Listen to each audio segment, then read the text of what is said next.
E aí pessoal, tudo beleza? Sejam muito bem-vindos a mais um vídeo aqui no canal. Hoje a gente vai embarcar numa viagem no tempo daquelas que fazem a gente questionar tudo o que a gente achava que sabia. Sabe aquelas histórias que parecem ter saído de um filme de ficção, mas que aconteceram de verdade? Pois é, o passado está cheio delas. E eu separei algumas das mais inacreditáveis para compartilhar com vocês. Você sabia que algumas curiosidades históricas são tão incríveis que parecem mim?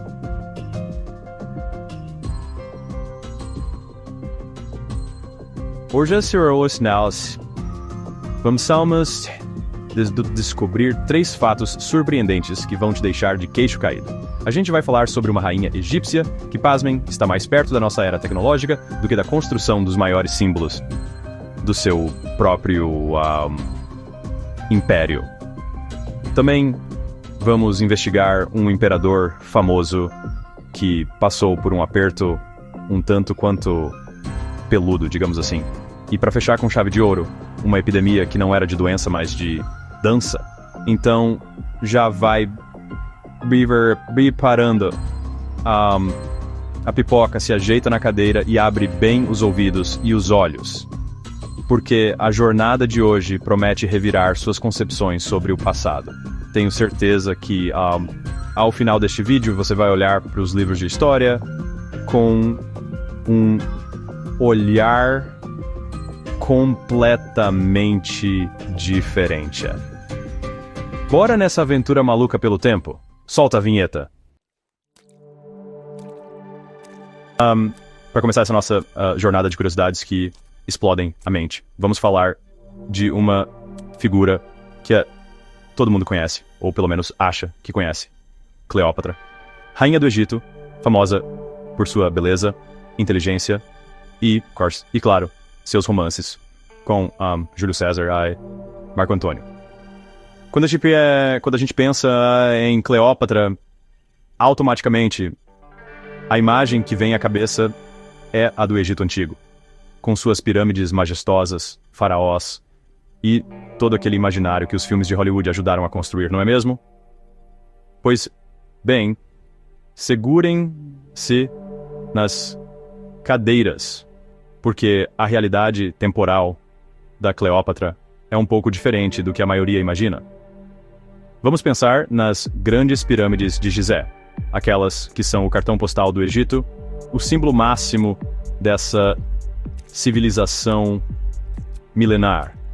Elas foram construídas por volta de 2589 a 2566 a.C. Guardem bem essa data, porque ela é crucial para o nosso queixo caído de Orges-Narigi. É uma data que nos remete a um passado muito, muito distante. Agora, vamos dar um salto no tempo e chegar à época em que Cleópatra VII Filopator, a Cleópatra que a gente tanto ouve falar, reinou no Egito. Ela nasceu em 69 antes de Cristo e morreu em 30 antes de Cristo. Percebam que já estamos falando de um período bem mais recente, se comparado à construção das pirâmides. A diferença aí é de mais de 2.500 anos. É tempo pra caramba, pessoal. Para vocês terem uma ideia mais clara do que isso significa, pensem o seguinte. Quando Cleópatra visitava as pirâmides de Gizé, e ela provavelmente fez isso, já que era o monumento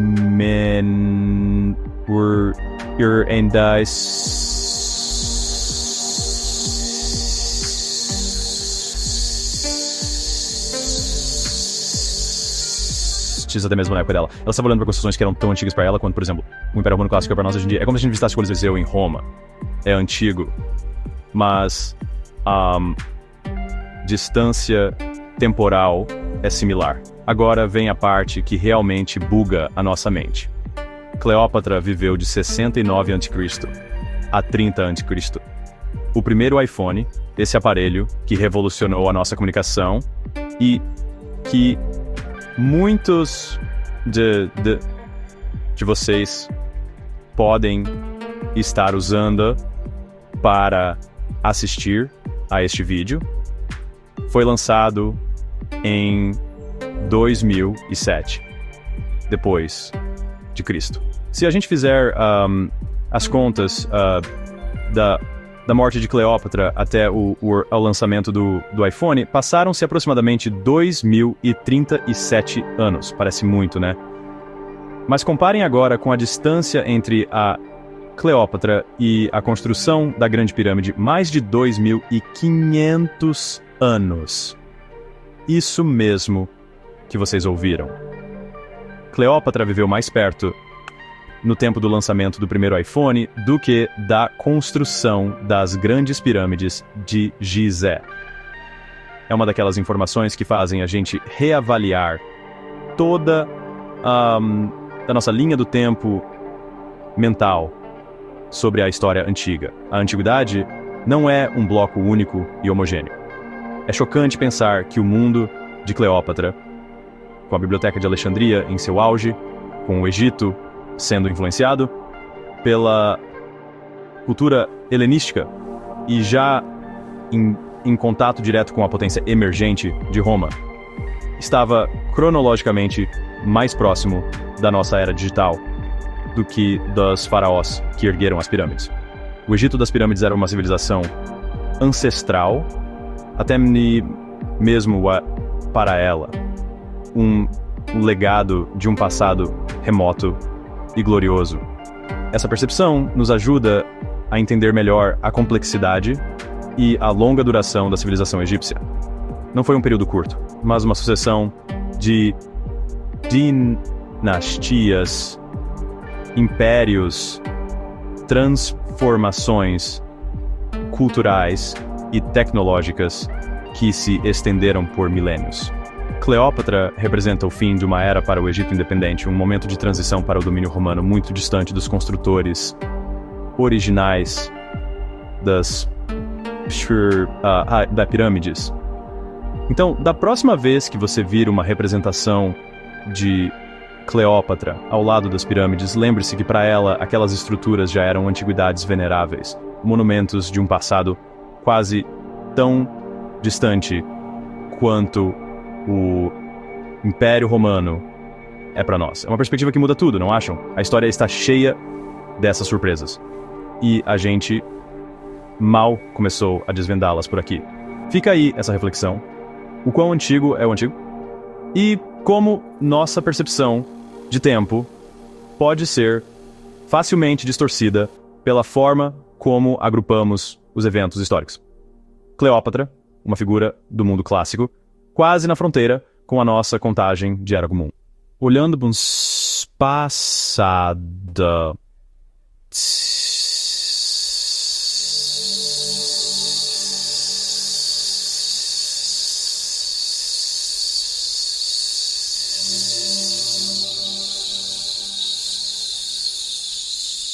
ou mais remoto do que o seu próprio passado é para nós incrível. Agora, vamos sair do Egito Antigo e dar um pulo para uma Europa um pouco mais recente, mas não menos cheia de histórias bizarras. Nosso próximo protagonista é ninguém menos que Napoleão Bonaparte. Sim, ele mesmo. O general estrategista, o imperador da França, o homem que redesenhou o mapa da Europa e meteu medo em meio mundo. Uma figura imponente, respeitada e por muitos temida. Imaginem a cena. Napoleão, no auge de seu poder, provavelmente após assinar algum tratado importante ou vencer mais uma batalha. Para comemorar, ele decide organizar uma caçada. Nada de leões ou ursos, algo mais tranquilo, uma caçada a coelhos. Parece um evento corriqueiro para a nobreza e os poderosos da época. Uma forma de lazer e ostentação. Talvez para entreter alguns convidados importantes. O responsável por organizar essa caçada foi o chefe de gabinete de Napoleão, Alexandre Berthier. Ele queria impressionar o imperador, claro. Então ele não mediu esforços, mandou a lasers, mandou homens comprarem centenas, talvez até alguns milhares de coelhos. A ideia era soltá-los em um grande campo e deixar Napoleão e seus convidados se divertirem com a perseguição e a pontaria. Tudo preparado para um dia de glória e esporte. Os coelhos foram soltos, as gaiolas abertas, Napoleão montado em seu cavalo com sua comitiva, já empunhando sua arma pronto para a ação. O que se esperava que os coelhos assustados saíssem em disparada na direção oposta, fugindo para salvar suas peles fofinhas, dando início à perseguição.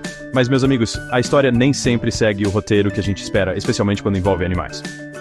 O que aconteceu em seguida foi algo que ninguém, muito menos Napoleão, poderia prever. Em vez de fugir, a horda de coelhos, ao ver os homens se aproximando, fez algo completamente inesperado. Eles avançaram. Sim, vocês ouviram direito. Uma multidão de coelhinhos fofos e peludos partiu para cima de Napoleão Bonaparte e sua comitiva. Uma verdadeira carga de cavalaria. Ou melhor, de coelharia. Imaginem o choque. Napoleão, o conquistador da Europa, o gênio prime militar, de repente se vendo cercado por um exército de coelhos famintos. Relatos da época dizem que os animais começaram a subir pelas pernas do imperador, mordiscando suas botas e calças. Os convidados, inicialmente divertidos, logo perceberam que a situação estava saindo do controle. Os coelhos não demonstravam medo algum. Aparentemente, Berthier, na pressa de organizar o evento, não comprou coelhos selvagens, mas sim coelhos domesticados, criados em cativeiro. E o que coelhos domesticados aprendem? Que humanos significam comida. Então, ao invés de verem caçadores e ameaças, eles viram seus tratadores chegando com o rango. E estavam com fome, muita fome. A batalha foi tão intensa que Napoleão, acreditem ou não, teve que recuar. O grande general que enfrentou os exércitos mais poderosos da Europa foi forçado a uma retirada tática por um batalhão de coelhos. Ele tentou espantá-los com chicote, seus homens tentaram afastá-los, mas era uma massa implacável de fofura faminta. Dizem que Napoleão só conseguiu escapar quando entrou em sua carruagem e mesmo assim alguns coelhos mais persistentes ainda tentaram segui-lo. Que situação! É uma história que beira o cômico, mas que é relatada em diversas biografias e documentos da época. Mostra um lado de Napoleão que raramente vemos o homem pego de surpresa em uma situação completamente absurda e, convenhamos, um tanto humilhante para alguém com sua reputação.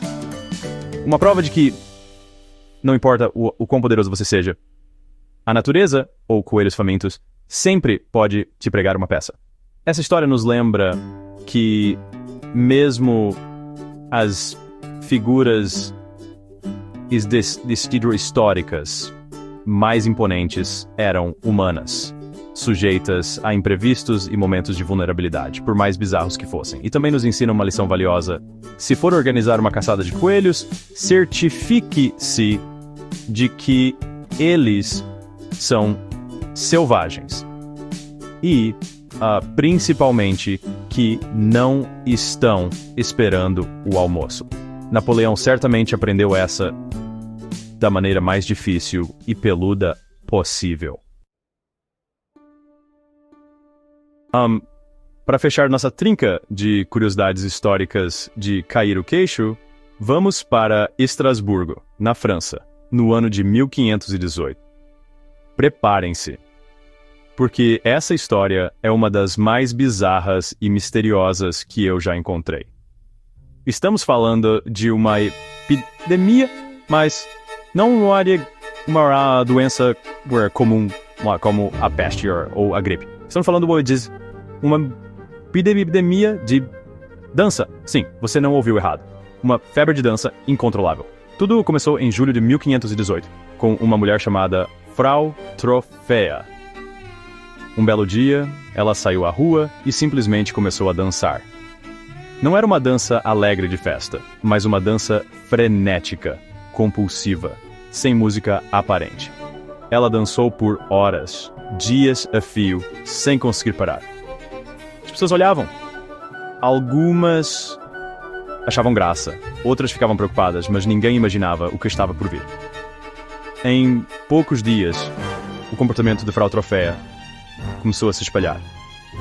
Outras pessoas, ao vê-la, ou talvez por alguma outra razão, uma razão desconhecida, também foram tomadas por essa necessidade incontrolável de dançar.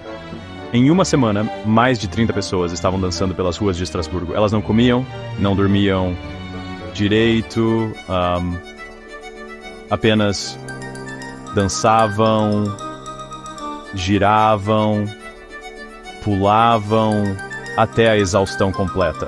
As autoridades locais, incluindo médicos e o conselho da cidade, ficaram completamente perplexas. Qual seria a causa daquilo? Inicialmente, a teoria predominante baseada nos conhecimentos médicos da época era de que se tratava de sangue quente. E a cura? Pasmem, mais dança. Acreditavam que se os afetados dançassem ainda mais dia e noite, a doença se esgotaria e eles se curariam. Que lógica, hein? Então, o que as autoridades fizeram? Em vez de tentar conter a situação, eles decidiram incentivá-la. Construíram palcos de madeira, contrataram músicos e até dançarinos profissionais para acompanhar os doentes e manter o ritmo. A ideia era que a dança contínua os levaria à cura. Só que o tiro saiu pela culatra. E feio. A música e a atmosfera festiva apenas atraíram mais gente para a dança macabra. Ao final de agosto, cerca de 400 pessoas estavam tomadas pela febre da dança. A situação se tornou desesperadora. As pessoas dançavam até desmaiar de exaustão. Muitas sofriam de ataques cardíacos, derrames ou simplesmente morriam por puro esgotamento físico. Os relatos da época descrevem cenas terríveis. Pés sangrando, corpos suados e trêmulos, olhares vidrados, tudo isso ao som de músicas que deveriam trazer alegria, mas que ali eram trilha sonora de uma tragédia. Os médicos e clérigos da época começaram a buscar outras explicações. Alguns culparam o diabo, possessões demoníacas. Outros, mais tarde, sugeriram causas como envenenamento por ergot, um fungo que cresce no centeio e pode causar alucinações e espasmos, o mesmo fungo de onde se deriva o LSD. Morsal.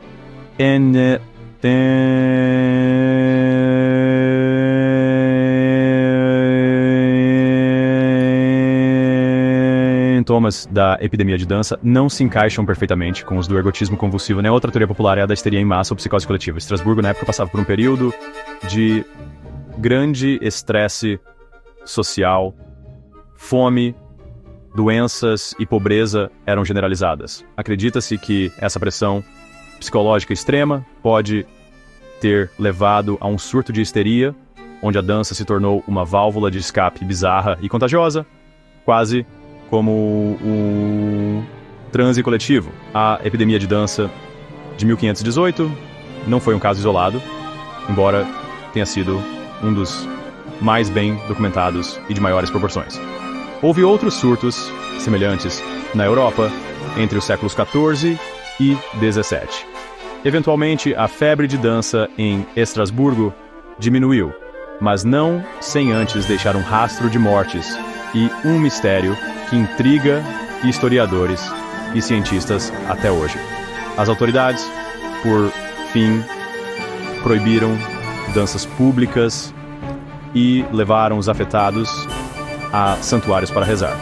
Essa história nos mostra como fenômenos sociais e psicológicos podem ter manifestações físicas extremas e como, em épocas de grande dificuldade, pouca compreensão científica, o desespero pode levar a comportamentos coletivos completamente bizarros. É um lembrete sombrio da fragilidade da mente humana e do poder do contágio social. Mesmo que seja para algo tão aparentemente inofensivo quanto E aí, já imaginou viver numa época em que seus vizinhos começam a dançar até a morte e ninguém sabe o porquê? É de arrepiar, não é mesmo? A história, meus amigos, é muito mais estranha do que a ficção. Irá-se a epidemia de dança de 1518 é a prova cabal disso. Uma loucura coletiva que entrou para os anais como um dos eventos mais inexplicáveis de todos os tempos. E chegamos ao fim de mais uma jornada por fatos históricos que parecem ter saído diretamente de um roteiro de filme. Desde a surpreendente proximidade temporal de Cleópatra com a nossa era digital, passando pelo embate cômico e inesperado de Napoleão com um exército de coelhos famintos, até a bizarra e trágica epidemia de dança que assolou Estrasburgo. A história realmente nunca para de nos surpreender, não é mesmo? Cada um desses eventos nos mostra uma faceta diferente do passado. A forma como nossa percepção do tempo pode ser enganosa, os momentos absurdos e humanos por trás de grandes figuras históricas, e os mistérios inexplicáveis do comportamento coletivo. Espero que vocês tenham se divertido e, principalmente, aprendido algo novo e surpreendente hoje. A ideia aqui é sempre essa: explorar o passado de uma forma leve, curiosa e que nos faça pensar. E aí, qual dessas curiosidades você achou mais surpreendente? Deixe nos comentários e não se esqueça de se inscrever no canal para mais vídeos como este. Se você gostou, já sabe, deixa aquele like esperto para fortalecer, compartilha com os amigos que também curtem uma boa história e ativa o sininho para não perder nada. A gente se vê no próximo vídeo, com mais mistérios, mais fatos inacreditáveis e, claro, muita nostalgia. Valeu, pessoal, e até a próxima!